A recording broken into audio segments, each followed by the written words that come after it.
Hello, Disney fans. For a while now, I've wanted to do analyses of Disney songs. Now, a lot of people will list a villain song as their favorite Disney song, and one of the top rated villain songs on just about any time a list of Disney villain songs is put together.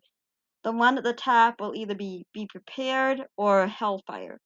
And today I'm talking about Hellfire, which is, of course, from The Hunchback of Notre Dame. Now, before I get into the analysis, I have a couple things to say. I am not going to either push someone towards a religion or away from it. It may seem like this at times from some of the things that I say when I don't really know how much I'll be saying about that in this video. Probably I won't be bringing that up a lot. But when I talk about the main movie eventually, that subject's going to come up. Now, I am not against any religion unless it starts to be used to hurt people. And that is very much a human factor. Name me any religion, almost. There are a few exceptions where I can think of where no one does this. But in so many religions, people will use that religion as an excuse to hurt others based on who they love, what color their skin is. That religion has actually been used as an excuse for slavery in the past.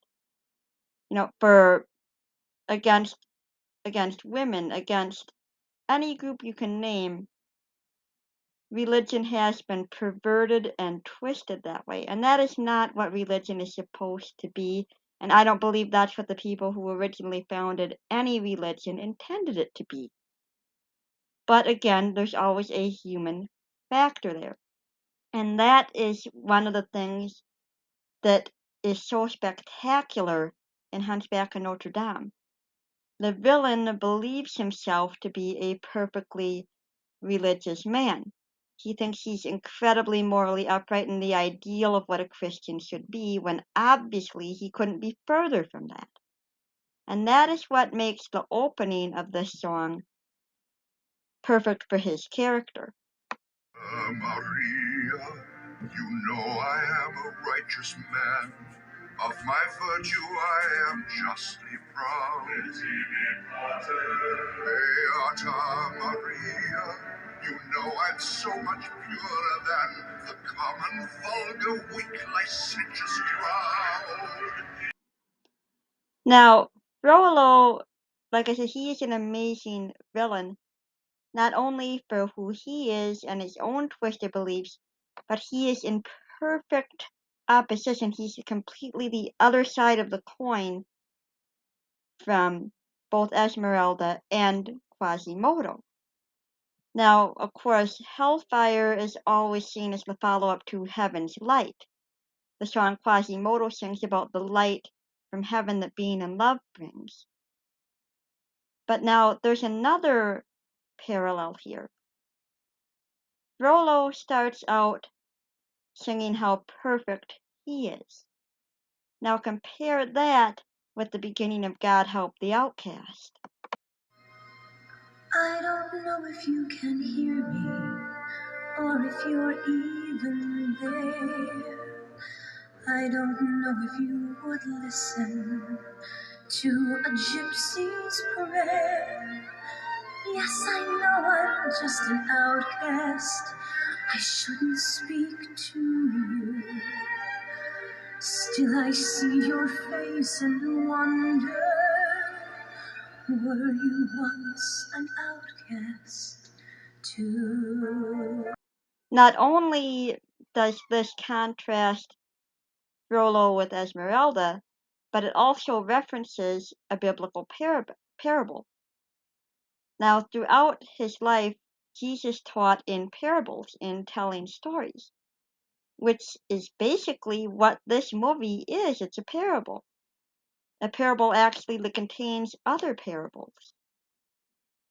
And this mirrors the story, the parable of the Pharisee and the tax collector, where the Pharisee goes to the temple to pray and he says, God, I thank you that I'm perfect.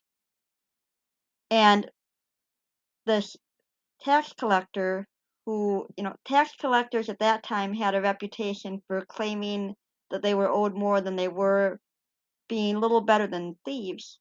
And this tax collector goes to the temple and he just lowers his head and says, God, I'm sorry, have mercy on me. And Jesus makes it clear that the one who went home justified, the one who went home exalted in God's love, is the tax collector. And the parable ends with Jesus saying, those who exalt themselves will be humbled, and those who humble themselves will be exalted. And this absolutely happens when we see the end of the movie. But now, back to the song, we have Frollo confused here by what he's feeling. He is feeling desire for someone who he believes to be evil. Now, notice I said not love. He doesn't love Esmeralda by any means. He desires her. Scorch my soul. I feel her, I see her. The sun caught in her raven hair is blazing in me out of all control.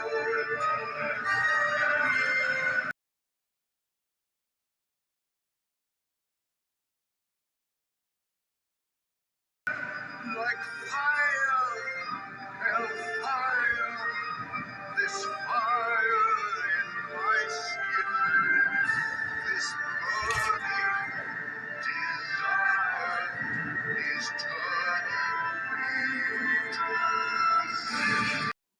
This song could almost be a lesson in how not to avoid sinning. We were taught when I was in school that a sin is a deliberate act made by the sinner. Of course, we all have temptations, but it is up to us to not follow through on those temptations, listen to our own consciences. But of course, Frollo is perfect. He is, a holy religious man. He is going to deny that he has any control over this. It's not my fault. I'm not to blame. It is the gypsy girl, the witch who set this flame. It's not my fault. If in God's plan, he made the devil so much stronger than a man. Again, in that clip, we see the wonderful contradictions, the conflict, and the way that's used to both build atmosphere and tell the story and build the characters. Frollo is singing, it's not my fault. While the spirits of the monks or angels or demons or whatever those are meant to be that are singing opposite him, they are singing mea culpa. Now, for those of you who aren't raised in the Catholic tradition, this comes from part of the Old Latin Catholic Mass, and I hope I'm pronouncing this right, called the Confiator. I believe it's pronounced. It's from the part of the Mass where you make your confession. It means my fault.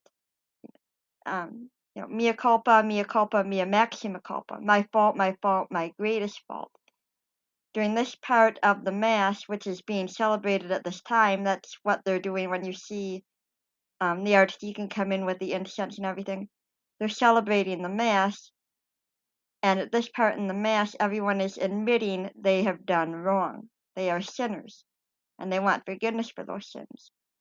Frollo is doing the exact opposite of what's happening with every other Christian in the cathedral right now, saying it's not my fault, I deny this. And then he puts the blame directly on someone else. It is the gypsy girl, the witch, who sent this blame. Now, a few words about that. The term gypsy is historically correct here, and it is accurate for the movie, but it is also a highly, highly offensive term. These days, the correct term is Romany. if you were to call someone of that group by the word gypsy, it is basically the same as calling an African American the N word. So I could see why they used it historically, but yeah, just for people who still use that term today, no, that is not the correct term for Esmeralda's people. And another interesting thing here, says it's not my fault if in God's plan God made the devil so much stronger than a man. That's almost word for word a quote that Frollo had in the book. So it's very interesting that they used that. Now the plot of this movie, and I'll talk more about that when I review the whole film, has a lot of change from the original. But you can tell that the screenplay writers and the songwriters did their homework. They must have read that novel thoroughly in order to get what they wanted to get out of it. It's a different story. It's more inspired by The Hunchback of Notre Dame than anything else. But you could see that they respected the heart of the original work. Now this brings us to the only part of the song where Frollo shows a slight shred of a chance of being redeemable. He asks for protection. He's admitting, I don't want to sin, I don't want this. He turns to Mary and says, "Help me." And that's something that as Catholics, particularly as Catholics, but all Christians, we're taught, turn to Mary, she will help you, she will grant you protection. And this is a rare moment of humility from him. Maria, don't let the siren cast her spell. Don't let her fire sear my flesh and bone. Destroy Esmeralda and let her taste the fires of hell, or else let her be mine and mine alone. Obviously, the last part of that prayer is messed up, praying for Esmeralda to be destroyed. Now, you might think that Frollo's prayer goes unanswered because it's such an evil thing to ask. But there's a saying, prayers are answered every time you pray. But sometimes the answer is no. If you have faith in God and trust God to want the best for you, then you accept that no and believe that God is pointing you down a better way. Now, God actually does provide a better way for Frollo, and I never thought of it that way until I watched another YouTube video about this song, and it was in the comment section. When the soldier comes in here and tells Frollo that Esmeralda has escaped, that is the answer to his prayer. Minister Frollo, the gypsy has escaped. What? She's nowhere in the cathedral. She's gone. But how? Never mind. Get out, you idiot. I'll find her. I'll find her if I have to burn down all of Paris. You might wonder, how is that an answer to Frollo's prayer? You're not going to understand that from the words of the song. That comes purely from the animation. There's a lot of symbolism in both the animation and the music throughout this entire story, and it's really incredibly rich in this song. Behind Frollo is the fireplace, literal hellfire, or at least a very strong symbol of hellfire. In front of him, the guard is surrounded by light, heaven's light, and he's standing in a door, the way out. Esmeralda is gone. The guards just informed him of that. She's left the cathedral. All Frollo has to do is not pursue her.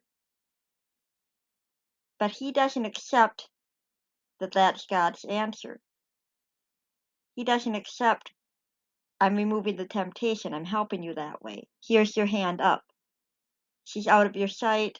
You can just forget her. No.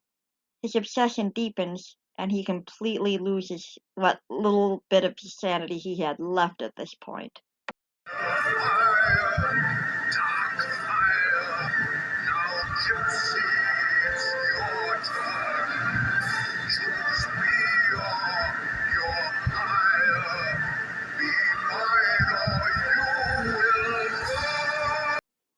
Now we see the one moment in this song that isn't entirely selfish.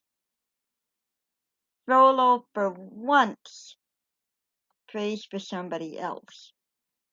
God have mercy on her, but then he immediately changes that.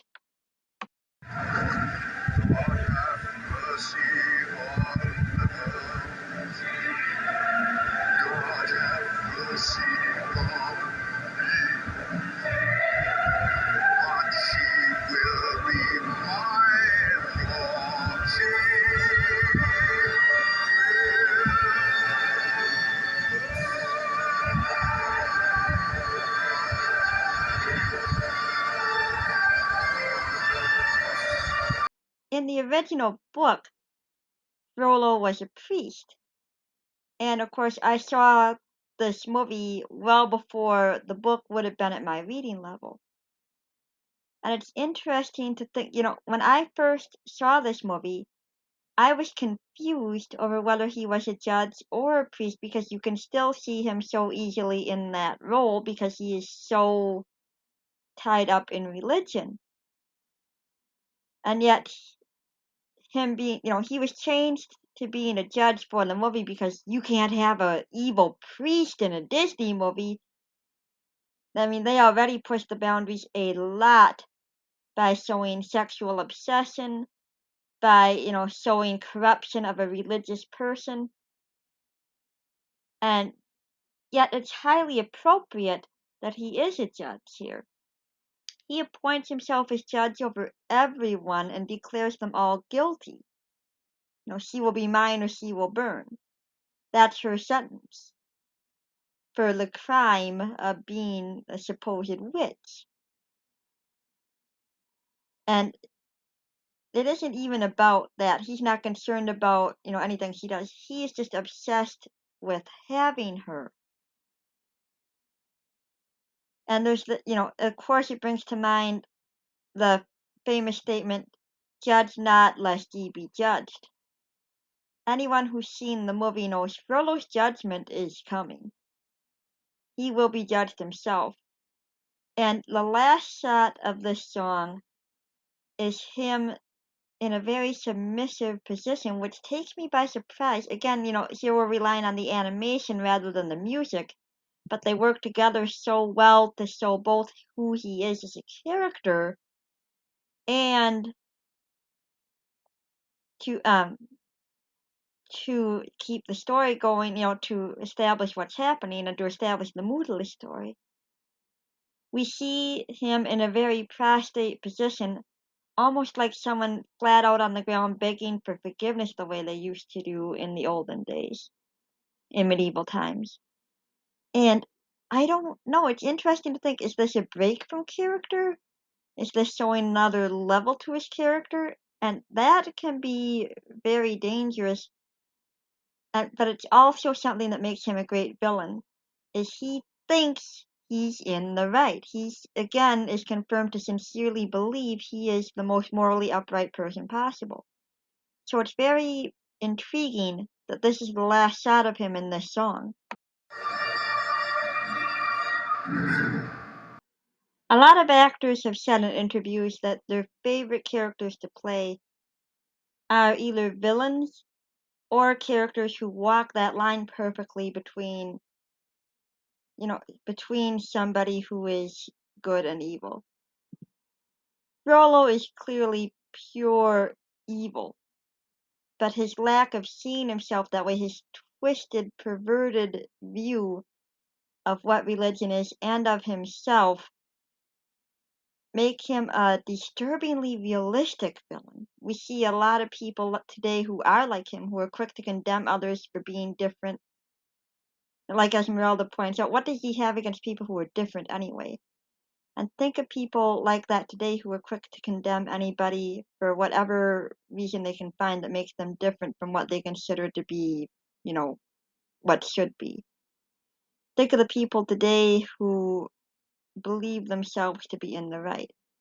The fact that he is so realistic of a character can make Frollo extra terrifying, and this is a terrifying, intriguing, deep look into his head. And that, in my opinion, makes Hellfire a brilliantly written song. Again, helped out by the wonderful animation and the subtlety of different details that are put in. I think this is one of the, yeah, I can definitely see why this is always at the top of Disney villain song lists.